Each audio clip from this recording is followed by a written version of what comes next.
Alors, avant de laisser la place à notre pro, je vais inviter deux personnes qui sont importantes dans notre organisation, qui font en sorte que tout ça, c'est possible. Alors, la première personne, j'invite M.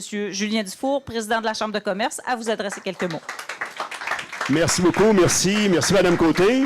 Alors, écoutez, c'est fort agréable de voir tout ce beau monde, comme on dit chez nous. Beaucoup de beau monde au pied carré. Je remarque aussi beaucoup de personnes de différentes générations, des un peu plus vieux comme moi et des générations et des plus jeunes. Ça, c'est drôlement encourageant de voir qu'il y a des jeunes personnes qui s'intéressent et qui ont le désir de bien réussir leur carrière à Charlevoix encore plus.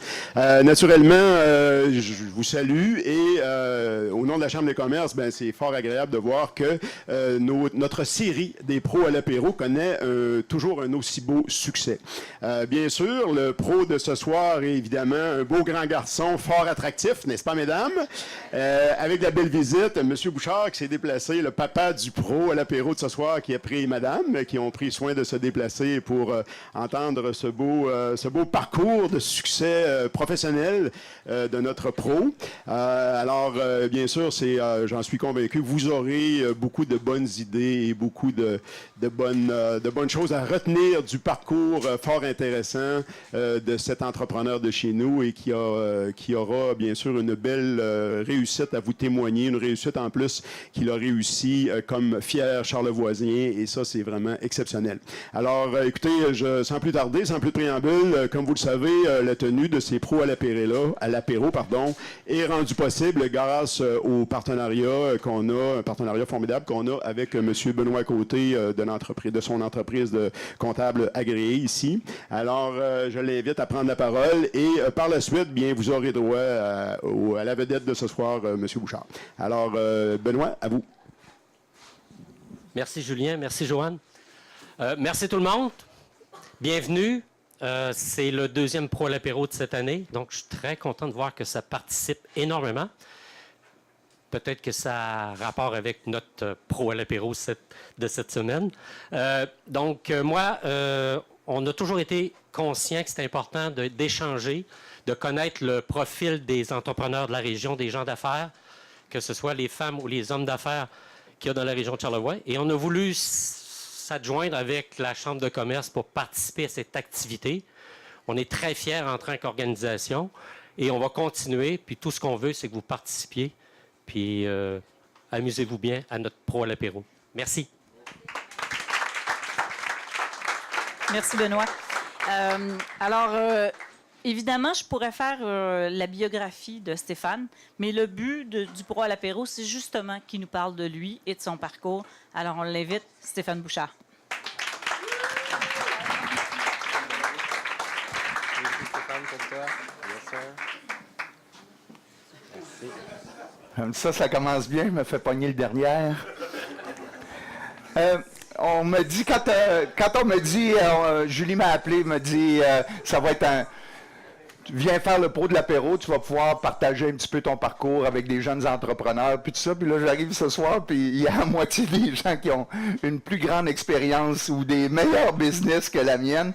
Alors, je vais peut-être adapter un petit peu ce que j'avais à dire. Je suis évidemment très, très, très content de vous voir. Je suis vraiment content que vous soyez si nombreux. Je vous connais à peu près tous.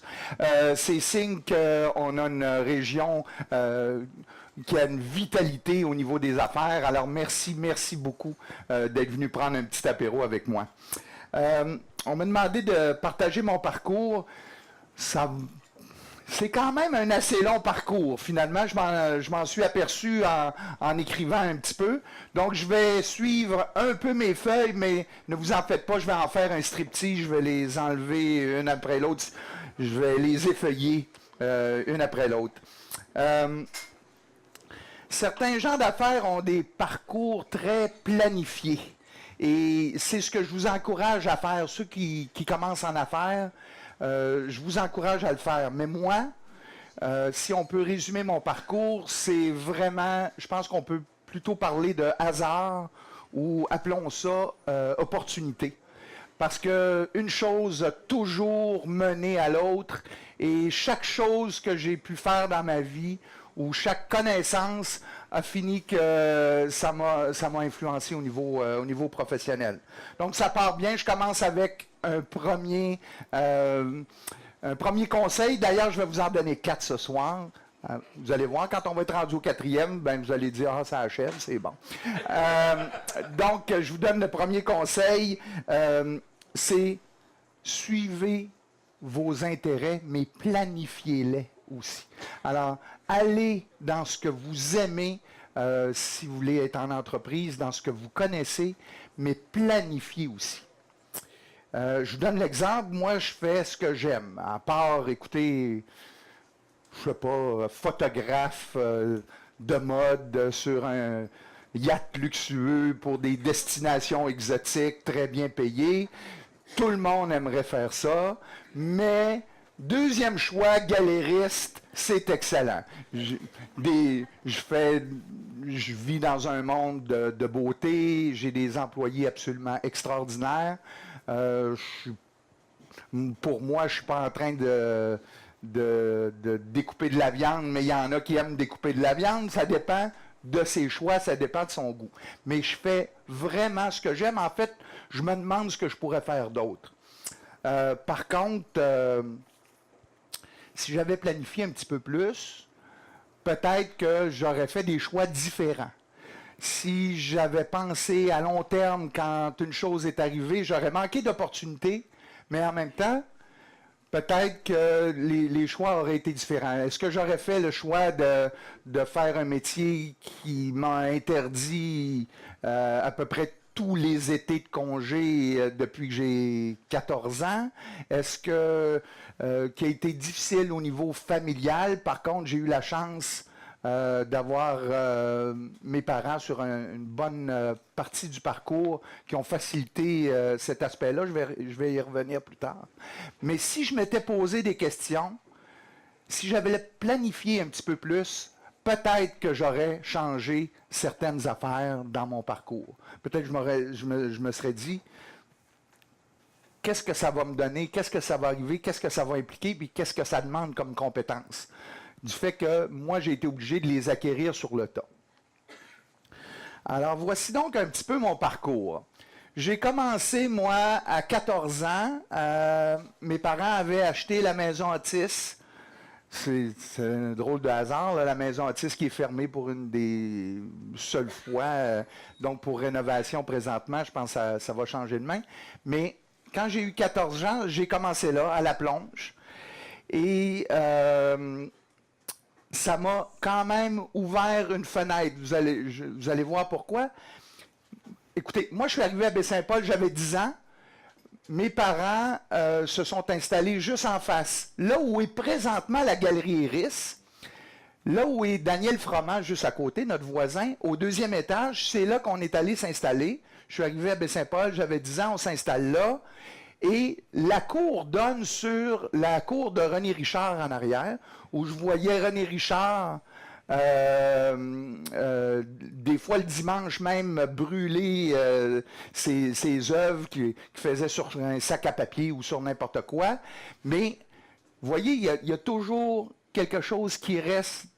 Et mon père, comme on habitait là, juste en face de nous, c'était la maison Otis, et la maison Otis devait être détruite à l'époque.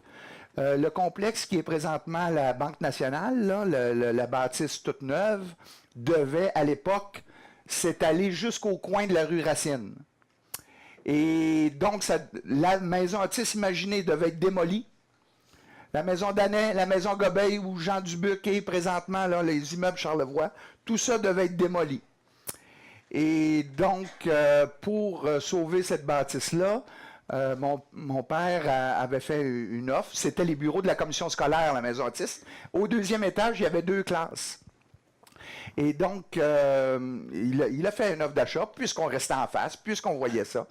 Et c'est comme ça que je me suis retrouvé à faire de la plonge à 14 ans.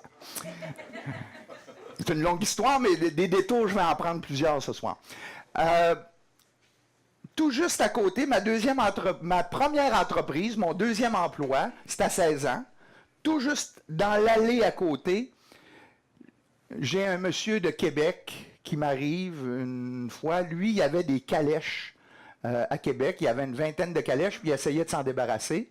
Et il a réussi, il a trouvé un sucker, puis il s'en est débarrassé d'une. J'avais 16 ans. Donc, j'ai acheté le cheval, la calèche, la grès, tout le kit. Et juste dans l'allée à côté de la maison autiste, j'ai commencé à faire des tours de calèche d'à peu près, ça durait 50 minutes. Et j'avais un cheval absolument magnifique, mais très, très, très, très vieux. Et qui avait très, très hâte de s'en aller le soir. Alors, je faisais 4 tours de 50 minutes et un tour de 20 minutes à la fin. Parce que ça allait très, très rapidement. Elle savait quand c'était le dernier. Et j'ai fait ça 2 ans. En fait, je l'ai fait moi-même la première année. Et la deuxième année, j'ai embauché. Alors, c'est là... D'ailleurs, je pense que j'ai un de mes anciens employés ici.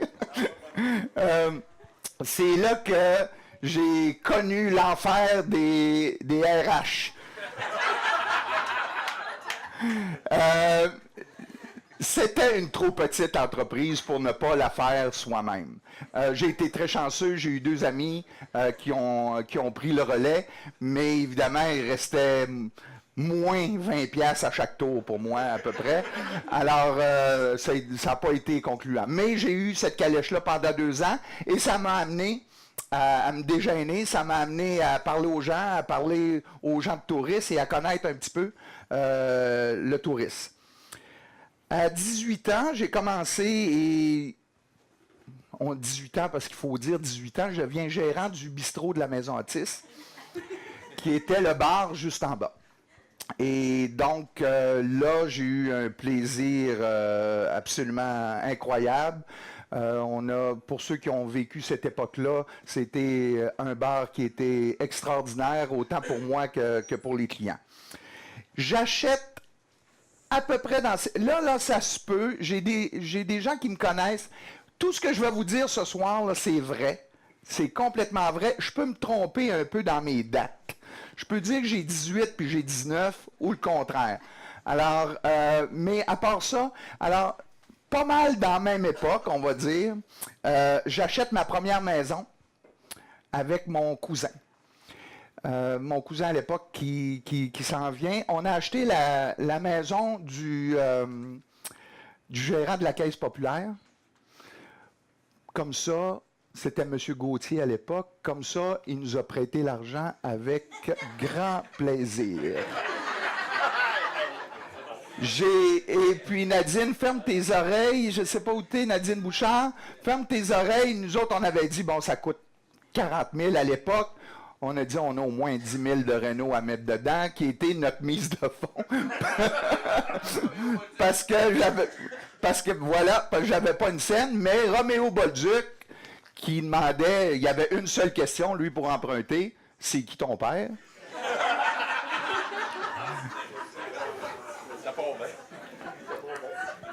Connaissais mon père, fait que c'était correct. Mon père a été une très bonne influence. J'ai donc acheté ma première maison. Mais je vous en parle de cette maison-là, c'est parce que c'est pas anodin, c'est parce que je vais vous parler aussi de mon parcours immobilier. Les gens me connaissent surtout pour la galerie, mais un autre pendant de mon métier, si on veut, c'est je fais de l'immobilier, j'ai des merveilleux associés là-dedans, mais c'est quand même du travail. D'ailleurs, sur le coin ici, là, je pense qu'il y a juste la bâtisse ici que je n'ai pas, là.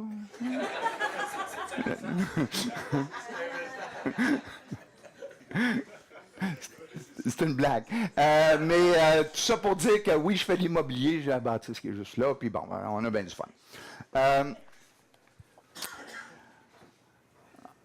Puis comme galériste, j'ai réalisé aussi que ça fait 30 ans que je fais ça. Alors ça me rajeunit pas. Donc, c'est 2 parcours que j'ai toujours tenu en parallèle.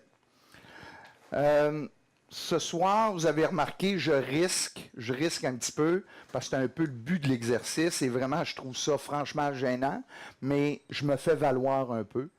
Et puis, je vous avertis, je me fais valoir. Puis je vais faire un peu de name dropping, mais c'est le temps. Après ça, je serai pardonné. Mais vous avez le droit de me corriger si vous sentez que je suis allé un peu trop loin. Toujours à la même époque, et toujours avec le cousin avec qui j'achète une maison, qui m'amène à d'autres choses, je décide de faire des T-shirts. De faire des T-shirts pour les auberges. Donc, la Maison Otis, évidemment, je trouve mon premier client, mais aussi toutes les auberges de la Malbaie, la Pinsonnière à l'époque, M. Autier, même le monsieur à Saint-Irénée, oui, au Sablon, à Saint-Irénée, les falaises, écoutez, les bergers, tout le kit. Et là, on fait des T-shirts, et nous, à la Maison Otis, on les mettait sur le coin du bar. Donc, les gens, quand ils payaient le matin, j'étais là, moi, avec ma petite face, puis je vendais des T-shirts ou, évidemment, quelqu'un à réception, tout le monde voulait encourager le petit, donc vendait les T-shirts. Et c'est à peu près ce qui était l'ancêtre de la galerie d'art, parce que on s'est aperçu que les maudits T-shirts, on en vendait. Puis on en vendait un Moses de paquet. Et donc, à force de vendre des T-shirts, ma mère, qui était aussi à la Maison Otis, qui était avec mon père, a décidé d'ouvrir une boutique. Elle s'est dit, il se passe de quoi là? Donc, dans le pavillon d'Annay de la Maison Otis, s'est ouvert la boutique Ulysse. Et donc, elle a ouvert cette boutique-là. Évidemment, on a mis des T-shirts, il fallait mettre d'autres choses, puis il fallait garnir des bijoux, tout le kit. Et à un moment donné, est arrivé même sur les murs des lithographies. Des lithographies qu'on a tant vendues et si vendues. C'était incroyable qu'on a eu des meilleurs lithos, des lithos de Guy Paquette. Peut-être certains d'entre vous connaissent l'artiste, Guy Paquette. Ça, là, je vous parle il y a une trentaine d'années. Donc, l'artiste est tout jeune aussi, puis pas connu. Mais, donc, on commence à vendre. Et ça l'a amené même l'éditeur à nous vendre les originaux, qui a fait qu'à un moment donné, on a ouvert une galerie d'art, puisque les originaux se sont vendus à peu près dans la journée qu'on les a eus. Alors, toutes les choses mènent à quelque chose. Des fois, c'est une petite étincelle qui part un grand feu, puis des fois, le feu, il ne pogne pas. Puis ça, il faut l'accepter. Moi, j'ai eu plein d'entreprises dans lesquelles le feu n'a pas pogné. Des entreprises qui sont parties très rapidement, d'autres qui se sont menées petit à petit. Mais chacune des entreprises peut avoir un départ différent, puis découragez-vous pas quand ça ne marche pas le premier coup. Je pense que j'ai dû passer une feuille ou deux, certains. Hein? Parallèlement à ça, juste un peu après, pendant peut-être, ou avant, je suis parti 6 mois avec mon meilleur ami, pris de l'air, parti 6 mois, j'ai fait le tour des États-Unis, j'ai rendu mes parents complètement dingues parce que j'ai pas donné signe de vie et tout ça. Et donc, en prenant ce parcours-là, donc descendant jusqu'en Floride, évidemment, tu fais le tour. Puis là, à un moment donné, tu pognes la route, puis on part côte est, côte ouest, bout à bout. Et au bout de cette fameuse route sur la côte ouest, il y a un quai. C'est le quai de Santa Monica, donc dans le sud, tout près de Los Angeles. Et venait de s'installer au hasard le Cirque du Soleil, qui, soit dit en passant, venait à Baie-Saint-Paul. Tout est relié à tout. On arrive là, sur le coin de la clôture. Marcel Gravel, de la rue Sainte-Anne ici, le boulevard Leclerc qui est là, puis qui nous reconnaît. Et là, on rentre, puis là, ce qui devait être une affaire de quelques minutes a fait qu'on a resté quelques mois au cirque. Mon ami Marco, lui, a eu le privilège de vendre des programmes. Et moi, j'ai même pas eu de job. Alors j'ai bien profité, j'en ai profité pour faire plein d'autres choses. Mais c'était fou. C'était fou raide. Là, quand les gens disent, là, cette arrivée du Cirque du Soleil là-bas, vous savez, la fameuse citation que les gens pouvaient y aller, mais il n'y avait même pas d'argent pour revenir. C'était leur premier voyage à l'étranger du cirque. J'y étais. J'étais là, je l'ai vécu, puis je peux vous dire c'était ça, puis je peux vous dire qu'il y avait un engouement absolument extraordinaire pour le cirque. Moi qui faisais rien, puis mon chum qui vendait des programmes, là, on était invités à tout. On a soupé avec Elton John, comme c'est là, assis là, à la même table. Nomme-les. Toutes les Coppola, on était invités au vignoble de Francis Ford Coppola, sorti avec sa fille dans une décapotable dans le vignoble. Ça n'avait pas de bon sens. Une affaire complètement dingue. C'était un rêve. Hey, toi, tu as couché chez Chuck Norris. Hey, chez Chuck Norris, pas des farces, là. Mais c'était complètement fou. C'était un rêve. Mais on a quand même décidé de revenir. Je suis donc... c'est après ça que j'ai décidé que ça me prenait quand même une vraie job. Qu'il fallait que je m'installe, si on veut. Alors, c'est là qu'avec cette expérience-là, une expérience artistique aussi, un petit peu. Les t-shirts qui ont mené, ça aussi, les t-shirts ont emmené à éventuellement l'achat d'une entreprise de sérigraphie. J'ai acheté peut-être 2 ans plus tard, avec l'argent du scénario, avec mon associé de toujours, mais ça, je vais lui garder une petite place. Je vais vous en parler tantôt. J'ai acheté un atelier de sérigraphie qui était sur T-shirt. Donc, on faisait de la vente de T-shirts et tout ça. Et à un moment donné, ça l'a grandi. On a fait de la sérigraphie sur papier, sérigraphie avec des artistes. Et ça m'a donné un bagage artistique quand a été le temps de fonder la Galerie d'art. Il y a une trentaine d'années. Mais tout ça est aussi un peu en parallèle. On a imprimé, entre autres, cette entreprise-là a quand même été, en tout cas, assez intéressante. C'était une très belle entreprise. On imprimait aussi les vêtements hors-la-loi. J'ai Jean Dubuc qui est là ce soir, qui était le propriétaire à l'époque de cette grande entreprise qui était hors-la-loi. Tous les gens qui ont 40 ans et plus ont eu un foulard hors-la-loi quand ils sont allés en ski. À quelque part, c'était une mode absolument incroyable. Alors là, ça aussi, c'était d'autres armes en entreprise. J'ai vendu et je suis revenu à la naissance de mon fils parce que ça faisait beaucoup. J'ai ma femme, Cathy, qui venait m'aider même à faire l'administration tous les mercredis. C'était le grand ledger vert à l'époque. Elle avait une belle écriture, donc elle pouvait faire l'administration. Et là, ce dont je suis le plus fier, c'est aussi d'avoir été le cofondateur de cette belle entreprise qui est la Galerie Iris. Et je vous le dis, j'ai été cofondateur. Ça veut dire qu'il y a 30 ans, donc j'avais 20 quelques, mes parents ont décidé de s'ouvrir une galerie suite au succès de la boutique et moi, j'ai décidé d'embarquer avec eux. Donc, on était un tiers, un tiers, un tiers. Là où je veux en venir, c'est que je suis content d'avoir été là dès le début, d'avoir été cofondateur au début, pas parce que je veux dire que j'étais cofondateur, c'est parce que je veux vous parler d'argent. J'ai jamais manqué d'argent. Pas parce que je me faisais donner de l'argent ou je pense pas que vous m'avez donné des sous. D'ailleurs, je l'ai refusé très souvent. Au cégep, j'avais un appartement qui était haut de même parce que j'ai refusé l'argent de mes parents. Mais de l'argent, j'en ai jamais manqué. Il y a tout le temps eu une institution financière qui était là. Puis je vais vous le dire,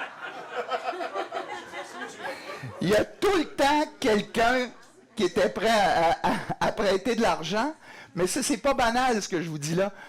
Dans mon cas, moi, je vais vous le dire, à part exception, là, ça a toujours été la Caisse populaire. Ça a été la Caisse populaire à Baie-Saint-Paul. J'ai parlé de M. Bolduc, de M. Gauthier. Pour l'entreprise de vêtements, c'était Pierrot Tremblay. Je ne sais pas s'il y en a qui ont connu Pierrot Tremblay à Saint-Urbain, qui avait une succursale tellement dynamique qui était... Tout le monde était là. Je pense que c'est l'ancêtre du CFE.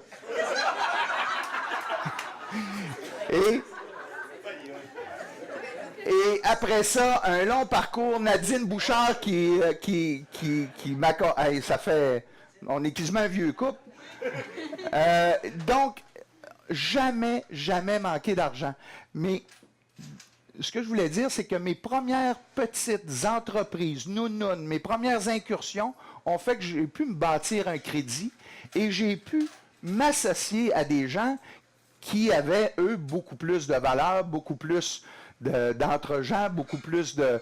ils avaient beaucoup à offrir. Ils étaient une ligue au-dessus de la mienne. Mais j'ai pu emprunter de l'argent à cause... Donc, bâtissez-vous un crédit.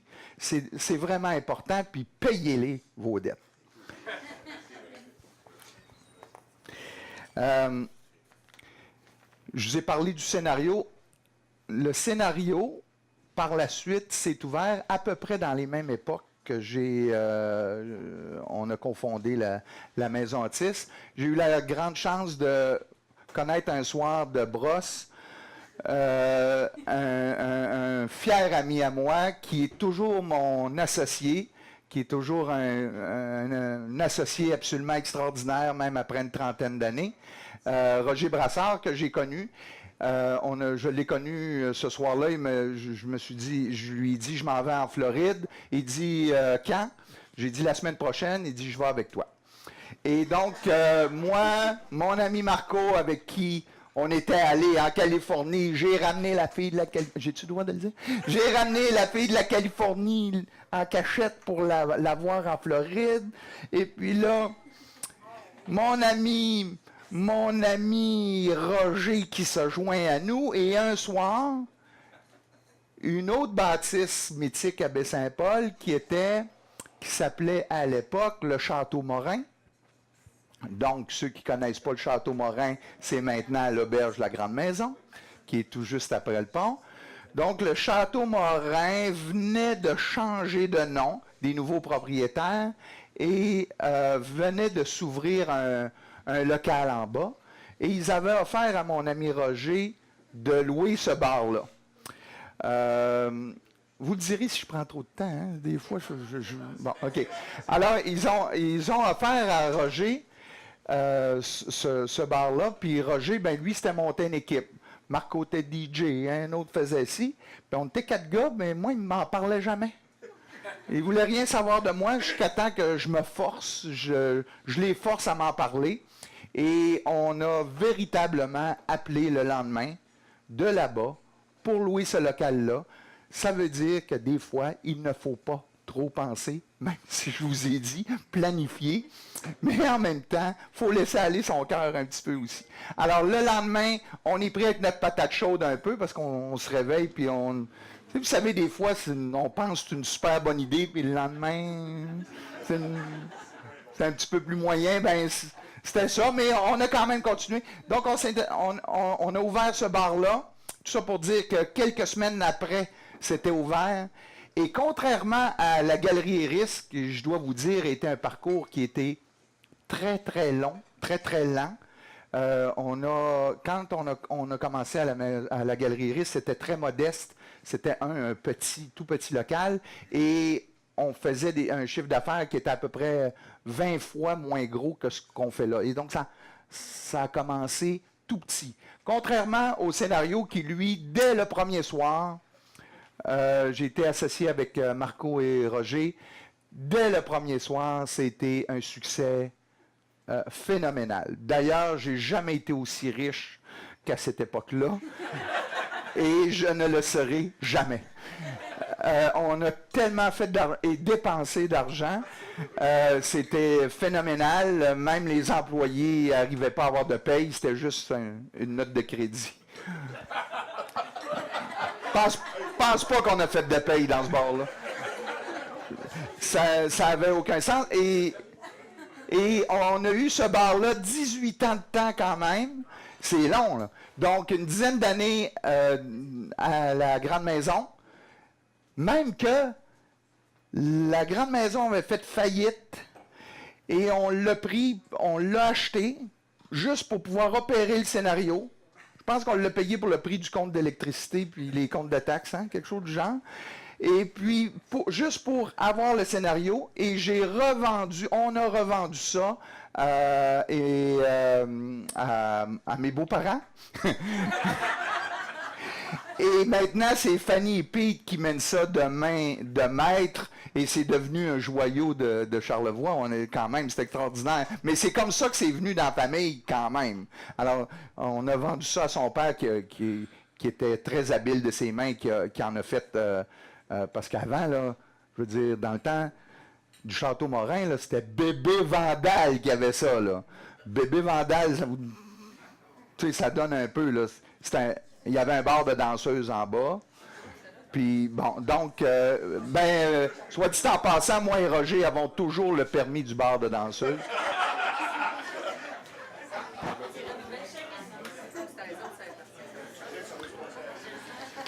C'est donc là que vient mon deuxième concept. Et mon deuxième conseil, c'est associez-vous avec les bonnes personnes. J'ai eu la chance d'être associé avec les meilleures personnes que je connaisse. Mes premiers associés, mes parents.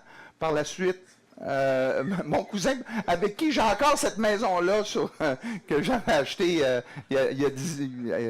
18 ans. Et Roger. Roger qui était un associé absolument extraordinaire toutes ces années-là. Mais je vais vous parler de l'association juste pour vous dire, moi dans mon cas, j'ai jamais eu une entreprise seule. J'ai eu peut-être une douzaine d'entreprises, peut-être plus, peut-être un peu moins, mais j'en ai jamais eu une tout seul. Et je crois fermement à l'association, à l'énergie que ça procure, à la complémentarité. Parce que moi, des fois, quand je suis découragé, j'ai quelqu'un qui me remonte. Peut-être que tout seul, j'aurais pas l'argent pour faire quelque chose, mais à deux, tu te dis, on va trouver. Alors, les associés sont importants, mais trouvez-vous quelqu'un qui compte pas ses heures. Trouvez-vous quelqu'un avec qui vous pouvez avoir une confiance aveugle au niveau financier, et trouvez-vous quelqu'un qui vous complémente. Et ça n'a pas besoin d'être un ami, là. Ça a besoin d'être quelqu'un à qui vous avez confiance. Et moi, je crois énormément à l'association. Maintenant, j'ai d'autres associés. J'ai les frères Simard. J'ai Pierre Fortin, un avocat à Québec avec qui on a acheté des blocs quand j'ai commencé à faire de l'immobilier un petit peu plus vers la ville de Québec. Donc, c'est lui qui s'occupe des blocs à Québec. Certains connaîtront mon nouvel associé, Daniel Gauthier, dans un beau projet qu'on va bientôt avoir, le domaine du balcon vert. Alors, quand je vous parlais d'associés qui ne sont pas dans ta ligue, là, ça en est un exemple. J'ai aussi la grande chance d'avoir une nouvelle associée à la maison, à la Galerie Riss, parce que aussitôt le transfert d'entreprise. J'ai travaillé avec mes parents pendant une bonne vingtaine d'années. On a franchement bien fait les choses. Ils ont été incroyables. Mais travailler avec ses parents, c'est pas toujours facile. Puis j'imagine que travailler avec son fils, c'est pas toujours facile non plus. Donc, c'était un travail incroyable. Mais aussitôt qu'ils se sont mis à commencer à prendre doucement et tranquillement leur retraite. Je dis doucement et tranquillement parce qu'ils ne l'ont pas pris totalement encore. Ils ont encore le feu sacré. Mais j'ai commencé déjà, il y a très longtemps, mon transfert d'entreprise avec une nouvelle génération. Donc, quand je vous ai dit que j'ai jamais été seul dans une entreprise, c'est pas vrai, j'ai été pendant 3 jours propriétaire unique de la Galerie Riss, parce que le contrat se faisait le lundi matin. Mais aussitôt que j'ai fini de payer, j'avais commencé à trouver une relève pour la suite. Où c'est que je suis rendu? Ouf.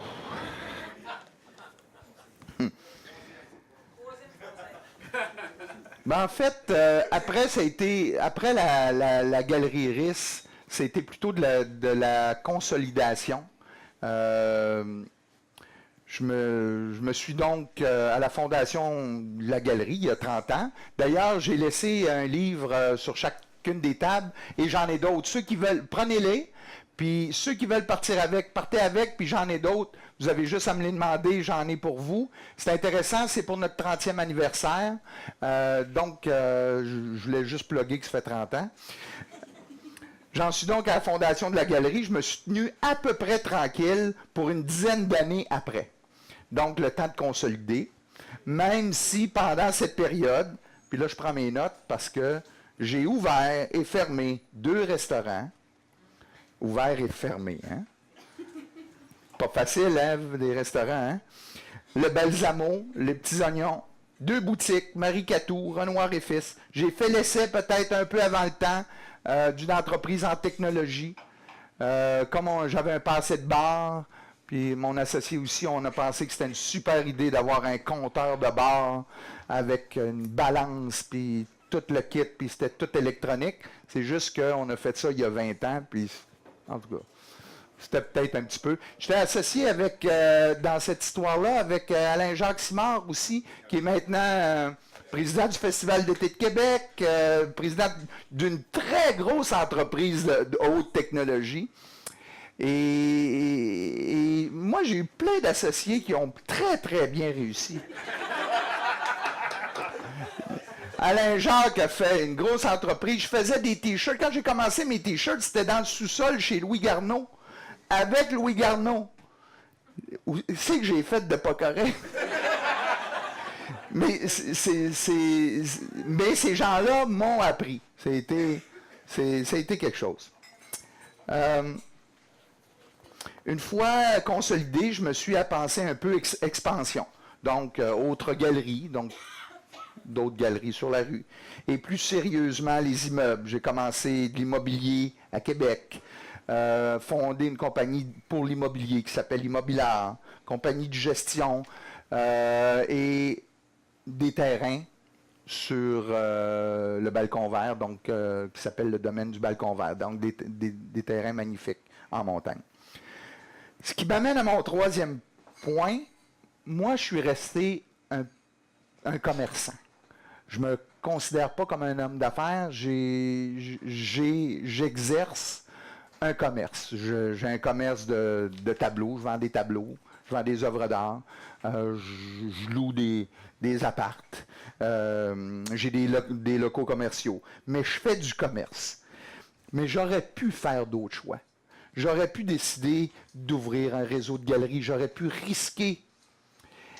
Tu sais, tout est ouvert, mais c'est aussi une question de choix. Un peu comme Frédéric. Frédéric qui, à un moment donné, a décidé, moi, je vais faire de la bière, mais pour le vrai. En passant, j'ai été aussi associé à Frédéric au début de la microbrasserie. Ça, c'est du gros name dropping. Mais effectivement, écoute, puis je l'ai écrit au stylo, parce que je m'en rappelais même plus. Ah oui, c'est vrai, tu as été mon locataire.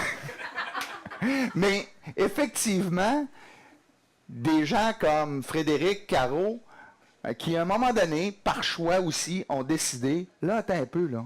Là, on va chercher du financement, puis là, on va investir, puis là, on va faire une vraie business. Ça, c'est des gens d'affaires. Moi, j'ai décidé de rester commerçant. Donc, j'ai un paquet de bineries, mais c'est des maudites belles bineries, puis qui vont bien, puis dans ce temps-là, tu es heureux. Puis, par choix familial aussi, on avait décidé de ne pas trop s'éparpiller non plus. Une galerie à Toronto, une galerie... Non.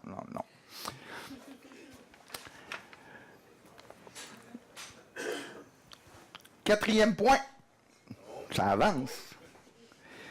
Si vous voulez voir grand en affaires, il faut maîtriser ça, là. Il faut acquérir des compétences. moi, j'ai acquis beaucoup sur le tas. J'ai une formation en communication. Je suis allé en communication à l'Université Laval et j'ai travaillé dans mon métier un soir.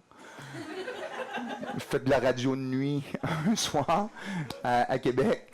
Et puis, j'ai fait la télé des fonctionnaires où j'animais Hebdo Rock. Co-animais avec quelqu'un de beaucoup plus compétent que moi. Et donc, pourquoi je disais ça? Compétence.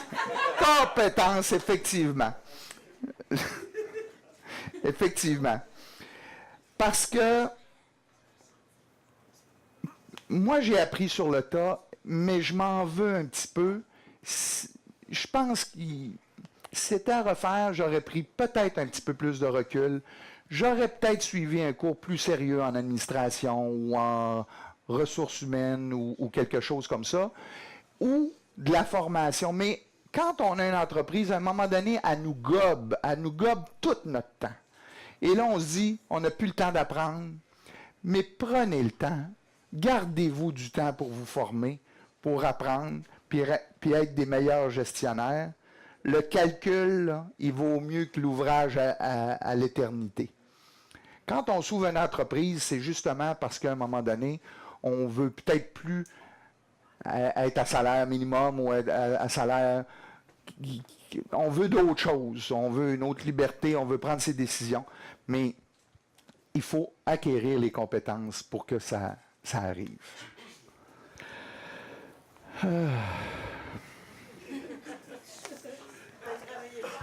Bon.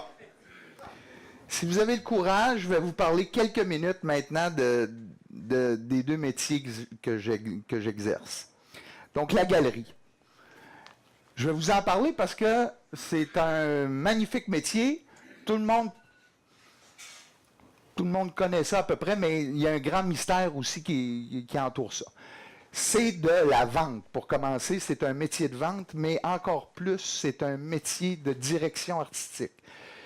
Une galerie d'art, ça ne fonctionne pas sans une direction artistique très, très forte. C'est le nerf de la guerre avec la vente. C'est aussi important que vendre des tableaux et c'est encore plus difficile que vendre des tableaux. Si je vendais des voitures, j'aurais sûrement le meilleur acheteur de voitures qui dit « Moi, je sais de quel modèle, puis quelle couleur ça prend, puis on va en vendre tant. » Mais quand vous vendez des tableaux, là, votre meilleur vendeur, là, c'est des pièces uniques. Votre meilleur vendeur, il est vendu. C'est un peu comme vendre des maisons. Ton meilleur vendeur, la maison ou le tableau qui se vend le mieux, il va se vendre, puis tu ne l'as plus. Alors, il faut que tu retrouves constamment ton deuxième meilleur, l'autre meilleur vendeur. Et à chaque fois, il ne faut pas que tu te trompes, parce que souvent, tu achètes les tableaux. Puis, si tu te trompes, ça ne va pas très bien.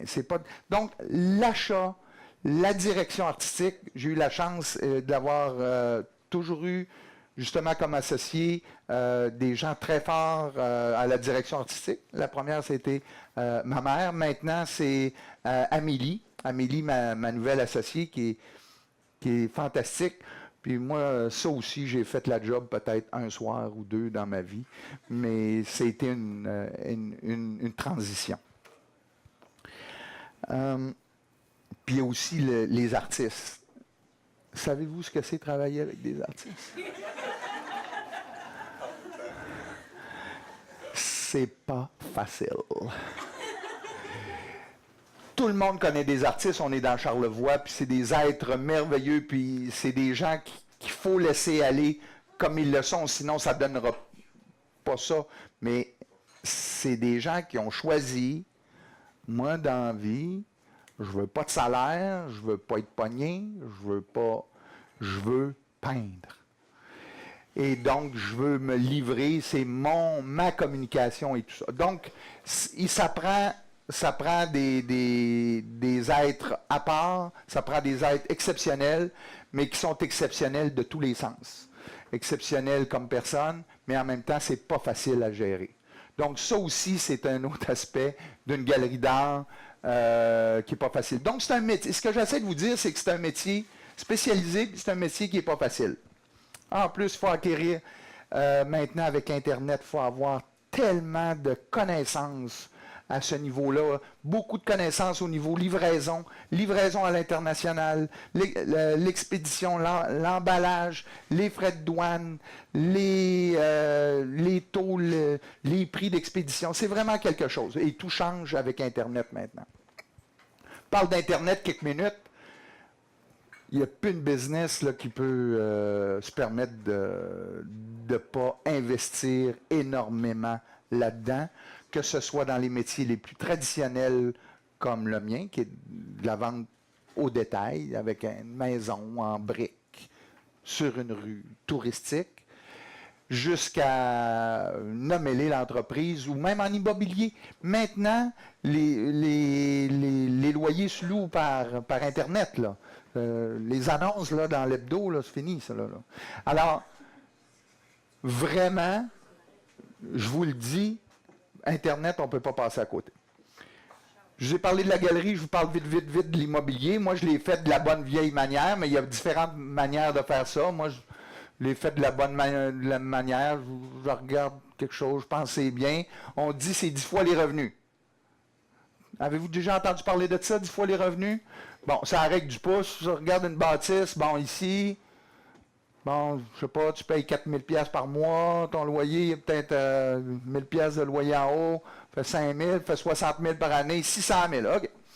Bingo, ça a du bon sens. C'est une manière, disons qu'après ça, on parle à Nadine, puis là, elle nous dit... T'avais le pouce un peu gros. Mais moi, personnellement, je ne crois pas au flip ou à faire de l'argent du jour au lendemain ou à des expériences comme ça. L'immobilier, allez tous. Faites-vous plaisir. Allez tous un peu dans l'immobilier. Je sais que je vais faire plaisir aux agents d'immeubles qui sont ici ce soir. Mais tout le monde devrait avoir un petit peu d'immobilier. Ça ne suit pas le reste, ça ne suit pas la bourse, ça ne suit aucune règle du marché. Et votre nanane, vous allez l'avoir plus tard. Et c'est un levier absolument extraordinaire. L'immobilier, c'est incroyable. C'est mon nouvelle année. Tu pourrais écouter.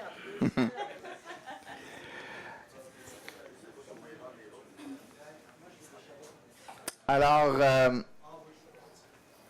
je vous parle quelques secondes aussi de transfert d'entreprise. Si vous voulez, si vous avez des questions tantôt sur le transfert d'entreprise, vous m'en parlerez, je viens d'en effectuer une.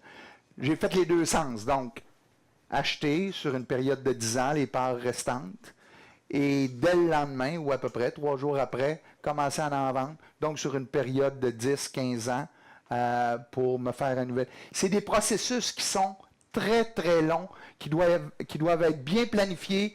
On a eu la chance d'avoir une bonne firme de comptables, au Béantil pour ne pas les nommer, mais qui ont été vraiment incroyables, des bons notaires, des bonnes personnes, des bons professionnels sur toute la ligne. Mais c'est un processus qui est coûteux et qui doit être bien planifié. Je pense qu'on a réussi. C'était une réussite tant du côté de l'achat en ce qui me concerne et de la vente aussi. Je finirai par vous dire comment je vois mon avenir en tant que commerçant. Pas mal comme je l'ai commencé, donc en suivant les bonnes affaires, en suivant mon instinct, en essayant peut-être de vendre un petit peu plus que d'acheter maintenant, et en essayant de ne pas oublier de suivre moi-même mes précieux conseils que je vous ai donnés. Alors, finalement, je vous invite donc à me poser des questions si vous en avez. C'était à peu près mon parcours. Alors, j'espère que je ne vous ai pas trop empêché de prendre votre deuxième apéro.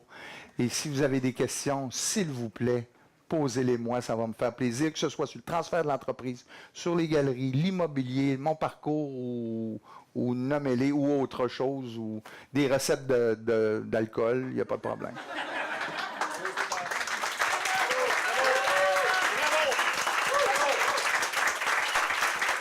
Bravo, bravo.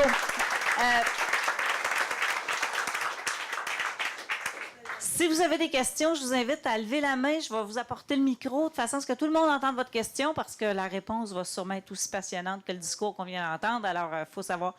Monsieur Côté.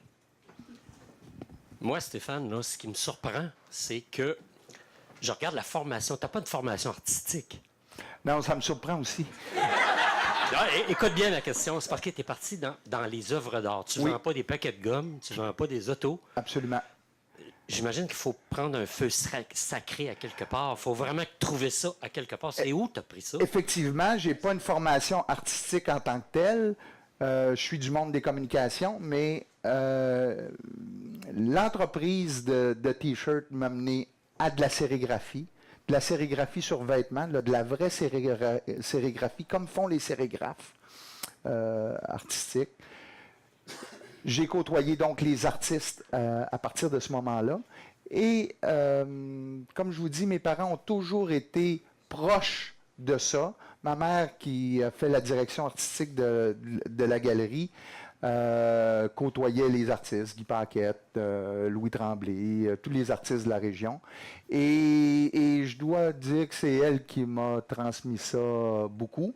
Puis la vente, ben c'est l'autre.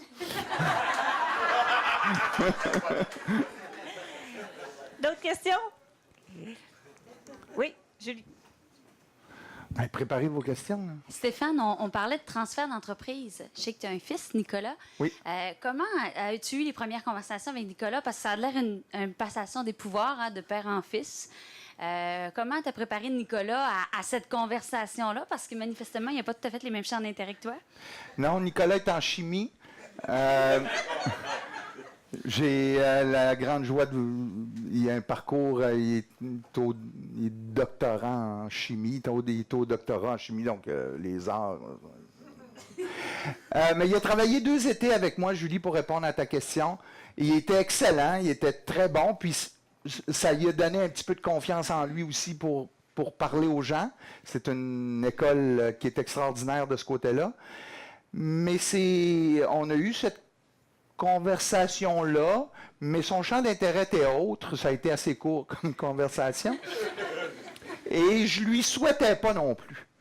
Honnêtement, à cause de son tempérament, je lui souhaitais pas particulièrement, mais je souhaitais ardemment une continuité à cette entreprise-là qu'on avait fondée. Et surtout une galerie d'art, les gens font confiance et puis ils achètent du long terme. Donc, ça a besoin d'une pérennité, une galerie d'art.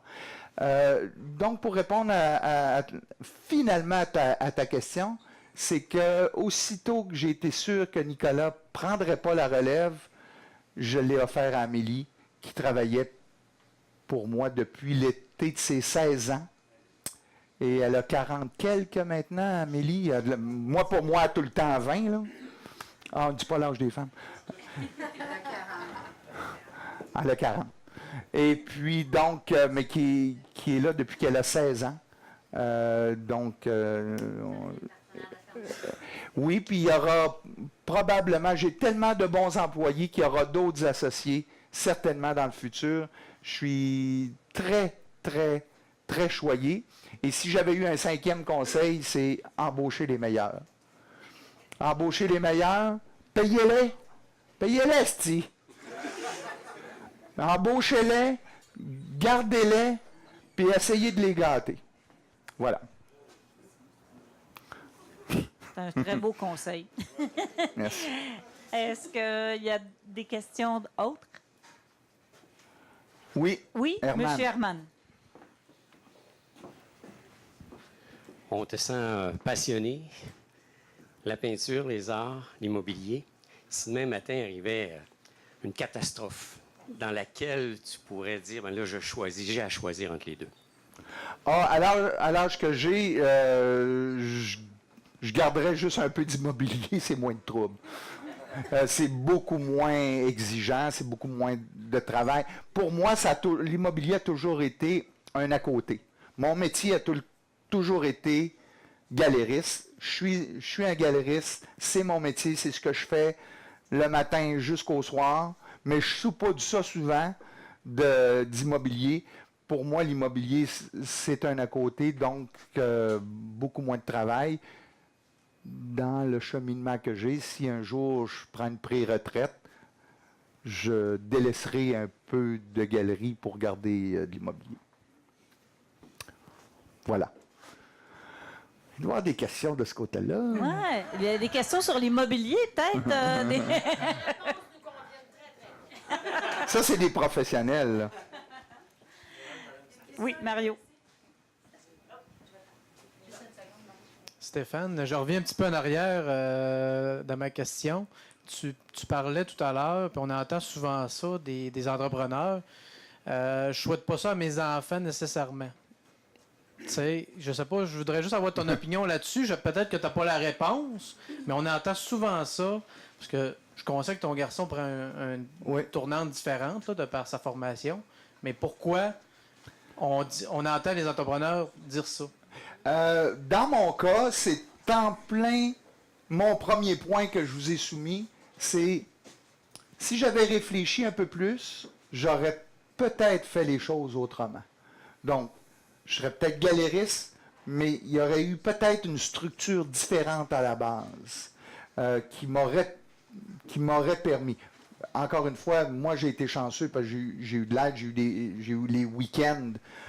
Sinon, de la famille, oublie ça, dans le cadre où j'étais, parce que ma blonde était prof. Alors, elle l'est toujours. Et puis, donc, il y a une question de compatibilité. L'été, les vacances ne sont pas en même temps, là, on s'entend. Donc, dans le cas de Nicolas, en ce qui me concerne, effectivement, c'est pas nécessairement ce que je lui souhaitais.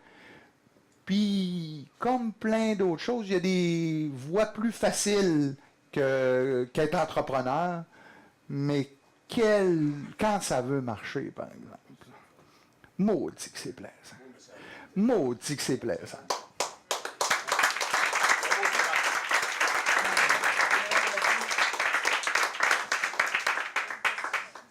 Bon, Stéphane, une question pour toi. Si j'ai bien compris, là, toute ta stratégie... Ah, c'est Maurice? Ouais. Si j'ai bien compris, là, tout ton parcours, ton setup de vie...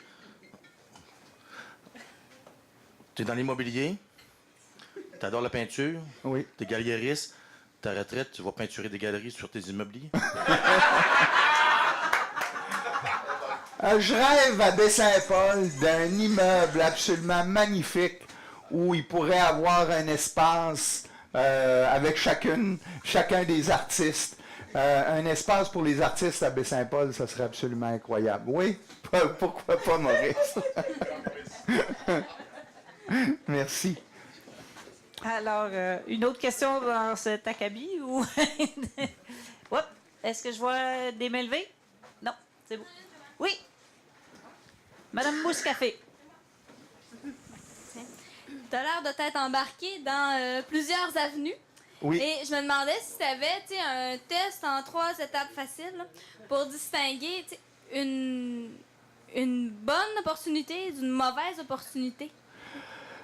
Oui, j'ai un test en 3 étapes faciles, mais qui ne marche jamais. Parce que dans mon parcours, là, j'ai peut-être eu une douzaine d'entreprises et au moins 4-5 qui n'ont pas fonctionné. Alors, la seule manière que ça fonctionne en affaires, c'est de continuer. Puis, il y en a une qui ne marche pas, c'est fini. On retrousse les manches, puis on en fait un autre, puis on passe à l'autre. Alors, c'est comme ça en entreprise. Alors, le moyen faillible de réussir, c'est de persévérer.